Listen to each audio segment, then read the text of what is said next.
IG has made a specific finding, and that finding is that the bulkhead is at risk of structural collapse, and that needs to be addressed. That's Brian Varney, a senior advisor with the U.S. Department of Transportation's Maritime Administration, MARAD. He was reading from a preliminary report from the Department of Defense's Inspector General, a report which has not yet been released to the public.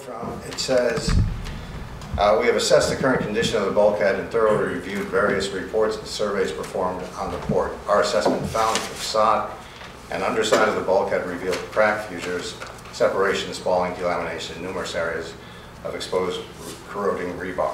In February of this year, the Port of Guam did announce that it had found evidence of deterioration under the wharf, but nothing as severe as the findings of the Department of Defense's IG.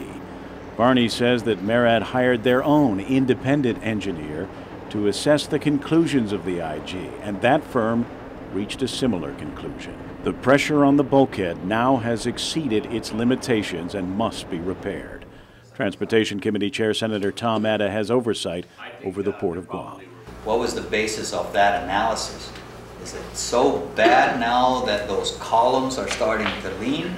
The methodology used was basic, under its current load capacity right now.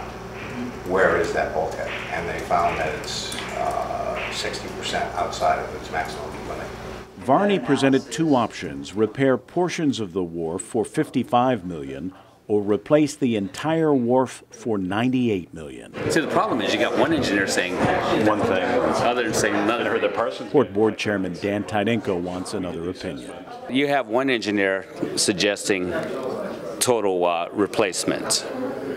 You have extreme repair, and you have another engineer saying, well, we don't necessarily think that the risk is that high, so we're in order to balance things out, we're going to get an independent third party for somebody ultimately to give their imprimatur here that this is what the risk is, this is what probably needs to be done. And Senator Atta is not happy with either option because of the threat it poses to the limited federal funds the port needs for its modernization plans.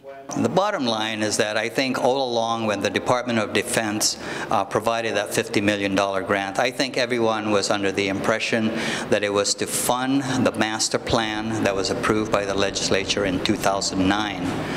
To find out today that no, it is to fund for the wharf improvement, which Department of Defense believes is the foremost project that needs to be attended to. If they require it, should they have to pay for it? Oh, I think so. Kevin Kerrigan, PNC News.